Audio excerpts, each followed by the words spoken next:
70,000 na ano niya, na ayun yung masasabi kong nasa akin ngayon as of now, no?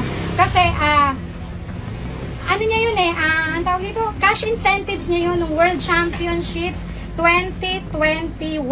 So sa akin ibinigay ni Ma'am Weng kasi Man of the Hour si Carlos Yulo dahil sa 2 gintong medalya na kanyang napanalunan sa Paris Olympics. Pero kasabay nito, nananatiling kontrobersyal ang kanyang ina na si Angelica Yulo dahil sa hidwaan nila sa pera. Patuloy na kinukuyog ng bashers, nagatanggap pa ng mga batikos at nadaragdagan ng mga panghuhusga sa nanay ni Carlos nang magpa-interview siya para magpaliwanag tungkol sa ugat ng hindi nila pagkakaunawaan ng anak niya. Narito ating pakinggan ang isang interview sa nanay ni Carlos Yulo ukol sa kontrobersyang ito.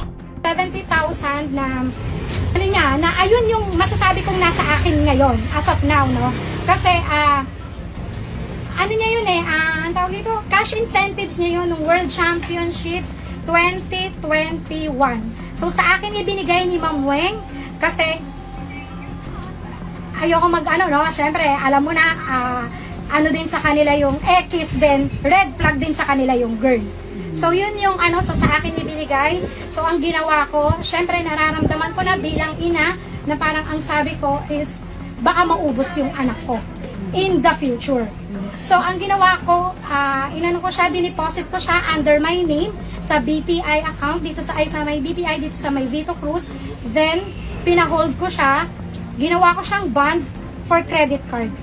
Na nung nagkaroon kami ng diskusyon ni Kaloy, pinuntahan ko agad yung BPI kung paano ko siya pwedeng isoli yung credit card para ma-withdraw ko yung pera niya. So unfortunately, kailangan ko ng 2 years para ma-withdraw ko siya. Otherwise, kasi magpe-penalty ako. Tapos for ano pa daw yon, sabi nila for approval pa. Kung kasi isa-surrender ko lang naman yung credit card na yon. So intact yung mga pera niya. Sa tingin niyo, ma'am, ano ang naging mitsa dito sa hindi niyo pagkakaunawaan ng anak niyo ni Kaloy? Sa anak niyo na si Kaloy? Ang naging mitsa lang naman talaga, no, ever since is yung babae talaga. Kasi, yes, lalong lumaki, tapos na parang nagkaroon kasi ng training camp si Kaloy. Kasama ko yung asawa ko, naghatid kami sa Terminal 3. Ang sabi sa akin ni Raylan, yung coach niya, tita, alam mo na ba ang nangyari? Sabi ko, no idea at all. Kasi hindi naman kami nag-uusap ni Kaloy So wala kaming idea talaga kung ano yung nangyari. Na parang pagdating pala doon, ang sabi ni Coach Monet, dapat pagdating ni Eldred lang, teammate niya, yung babae, wala doon sa apartment niya. Sa bahay na tinitirahan niya na binabayaran ng JOC na nire-reimburse ng PSC every end of the year. So dapat bahay lang siya ng mga atleta, parang dorm. So yung mga outsiders dapat wala doon, especially yung walang kinalaman sa training. Oo, tinanggap niya, pinakita ni Kaloy, tinanggap niya, nandun yung mga maleta ng 2 bata. Pero sa tingin mo, yung anak ko is 15 years old. Sa tingin nyo ba, patutulugin ko yung anak ko, isa lang siya, para lang siyang studio time. Oo, so maliit lang siya, mas maliit na nga siya. So patutulugin ko yung anak ko, menor de edad, kasama siya at yung babae. Diba? Pangalawa, si Miguel, hindi rin papayagan ng parent niya. Na sinabi sa akin na, Angelica, mag-meeting tayo, hindi ko papayagan si Miguel na matulog din doon. Siyempre, mahirap, puro lalaki diba? Na anything na mapatingin or something, actually, yun din yung sabi ni Coach Monet, no? Baka mapatingin si Miguel sa puwet na dahil nakakalat, maging masama yung bata.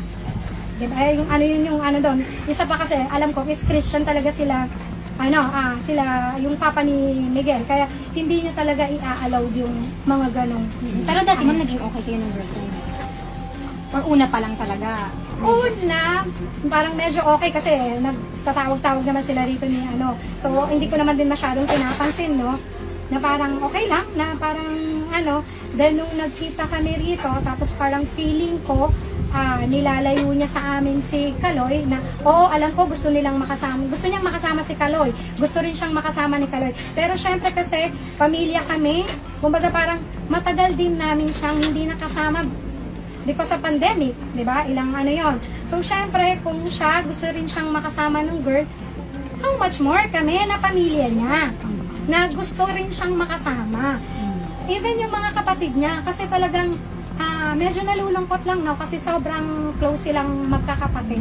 Pero after nung nangyari yung ano namin ni Kaloy, so parang even yung youngest ko, yung eldest ko, yung medyo si Eldro, medyo ganon-ganon lang yan eh. Hindi ganon kalalim, katulad ng sabi nga nung teacher ni Iza nung nagkausap sila sa palarong pambansa na sobrang malalim yung galit na nararamdaman ng youngest ko kay Kaloy. Ma'am, mensahe nyo na lang kay Kaloy, ma'am, ngayon.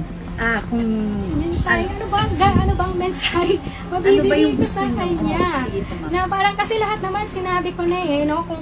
Kung hindi naman niya ako paniniwalaan, wala naman akong magagawa eh. Basta ang alam ko, sabi ko nga, dahil sa konsensya rin namin ng asawa ko, na wala kaming ninakaw, wala kaming ginalaw na pera niya. Siguro meron portion na hindi man lang sabihin mong aaray yung bulsa niya. Na parang kasi naman namin ininvest sa bahay ng para, 'di ba, na makita din niya na eto, kahit paano. Sa bahay, ma'am, pwede niyo pong Oo, yun yung sa bahay na pwede mo masabi na, ay, may remembrance ako sa pera ko. Kasi yan ang sinasabi ko sa mga anak ko. Every time na magkakaroon sila ng cash incentives, malaki o maliit, sinasabihan ko sila na bumili kayo yung merong maaalala nyo na ay galing to sa palarong pambansa, ay galing to sa ganito kong cash incentives, ay galing to sa